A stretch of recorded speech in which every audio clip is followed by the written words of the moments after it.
Professor, é verdade que um indivíduo obeso pode ter várias doenças ao mesmo tempo? Eu sou o professor Dr. Fábio Sesquim do Viajando pela Fisiologia e hoje vou responder essa pergunta para você.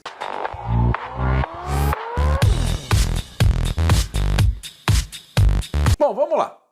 Então eu recebi a seguinte pergunta, de uma pessoa inscrita. Professor, é verdade que um indivíduo obeso pode ter diversas doenças ao mesmo tempo?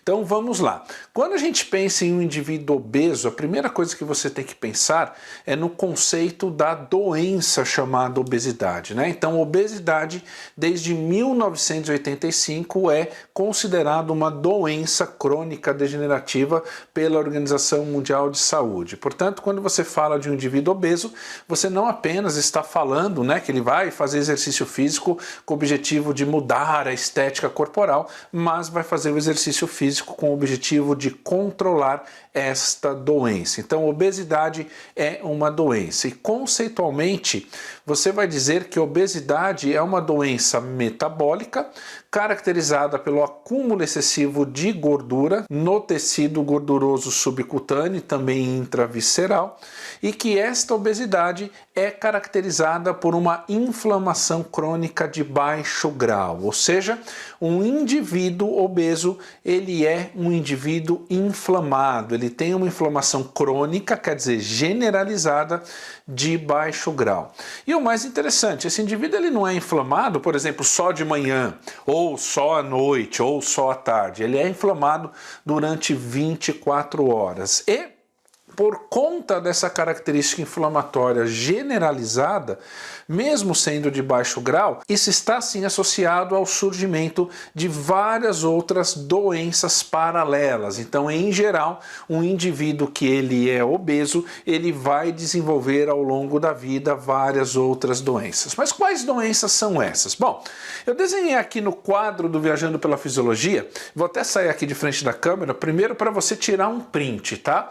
Eu coloquei aqui no quadro as principais alterações, as principais doenças que estarão associadas a um quadro de obesidade. Então, por exemplo, vou dar aqui alguns exemplos, tá? Então, por exemplo, indivíduos que são obesos, que têm um acúmulo de gordura bastante excessivo na região do tronco, na região do pescoço, é natural que esse indivíduo acabe desenvolvendo distúrbios do sono, como, por exemplo, sono muito leve, como, por exemplo, insônia, ou dorme muitas horas por dia. Por quê? Porque isso está associado a uma série de alterações, e uma dessas alterações é que o acúmulo de gordura excessivo, principalmente aqui nessa parte superior do tronco, na região do pescoço, isso pode interferir diretamente no fluxo de ar, de entrada e saída do ar dos pulmões. Então você pode desenvolver ao longo do tempo a famosa apneia do sono, que é característico de pessoas aí que tem um acúmulo excessivo de gordura um pouquinho maior, Então aí a gente já está falando de um obeso, não um obeso grau 1, mas obeso grau 2 e obeso grau 3.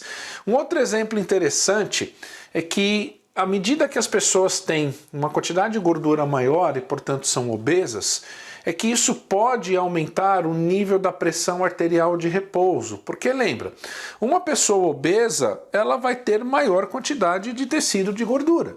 E esse tecido de gordura é um tecido vivo, ou seja, precisa receber oxigênio para manter o seu metabolismo, precisa receber glicose, aminoácidos, vitaminas, ou seja, se esse indivíduo tem mais células, tem mais tecido gorduroso, o sangue vai ter que circular para locais mais distantes, e isso vai exigir uma ejeção cardíaca maior. Consequentemente, é bem provável que acabe tendo um aumento importante da pressão arterial. Um outro exemplo importante, hoje nós sabemos, a literatura internacional aponta isso já há alguns anos, que obesidade está diretamente ligada a pelo menos 13 tipos de câncer. Portanto, indivíduos obesos são pessoas que têm maior risco de desenvolver 13 tipos de câncer em relação às pessoas que não são obesas. Então, a obesidade está ligada à resistência à insulina, está ligada ao surgimento de diabetes tipo 2, está associada aqui à artrite e artrose, porque um indivíduo pesado, ele é pesado o dia inteiro. Então, existe uma sobrecarga natural nas articulações, nas estruturas articulares, e isso pode acelerar o desenvolvimento, por exemplo, de artrite e artrose. E uma questão importante, pessoas que são obesas, você já reparou que são pessoas em geral pouco motivadas para a vida, são pessoas que têm pouca proatividade para construir as coisas que quer na vida? É porque indivíduos obesos também está ligado ao aumento do quadro de depressão. Então, a pergunta é a seguinte: de todas essas doenças que estão relacionadas à obesidade, qual que é o elo de ligação entre essas doenças? O que faz com que a partir do estado de obesidade se desenvolva ao longo da vida essas doenças? É a inflamação. Promete que você nunca mais vai esquecer? A célula adiposa, quando ela está inflamada, o que acontece? Ela começa a produzir uma quantidade bastante elevada de substâncias chamadas de adipocinas pró-inflamatórias. Adipocinas. Adipo vem de célula adiposa. Ina, a terminação ina quer dizer que são substâncias derivadas de proteínas, são proteínas. Então, adipocinas, a célula adiposa fabrica substâncias proteicas que são chamadas de adipocinas, e essas substâncias proteicas elas são liberadas no sangue, assim como é liberado um hormônio pela hipófise, por exemplo, e uma vez que você tem essas adipocinas no sangue, o sangue vai circular e vai transportar essas adipocinas, por exemplo, para agir numa região articular, e aí a inflamação que era localizada na célula adiposa vai inflamar as suas articulações, desenvolvendo, por exemplo, a artrite, que é uma doença inflamatória, beleza? Assim como essas adipocinas inflamatórias, uma hora, por exemplo, vão agir no músculo esquelético, e no músculo esquelético vão desenvolver obrigatoriamente a resistência à insulina e também diabetes tipo 2, que é uma doença associada aí à questão inflamatória. Então, o que é importante para o indivíduo obeso? Se você falar assim, por que o indivíduo obeso tem que praticar exercício como forma de tratamento e controle da doença? Não é só para ele emagrecer. É justamente porque, à medida que esse indivíduo faz uma única sessão de exercício, e aí não importa se é treino aeróbico, se é treino resistido, se é treino, sei lá, com elástico, uma única sessão de exercício faz com que o músculo esquelético também produza substâncias proteicas chamadas de miocinas, que são chamadas de miocinas anti-inflamatórias, ou seja, são proteínas produzidas pelo músculo durante o exercício, durante a contração muscular, que vão combater esse efeito inflamatório generalizado provocado pelo quadro de obesidade.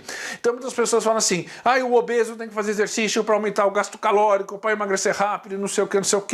Cara, tudo isso é verdade. No entanto, a função do exercício numa primeira etapa, né, de tratamento da obesidade é puramente combater o estado inflamatório deste obeso. Por isso que tem muitos indivíduos obesos, né, que, por exemplo, são depressivos, que, por exemplo, têm artrite, que, por exemplo, tem um quadro de resistência à insulina associado, e começam a fazer exercício e a depressão desaparece.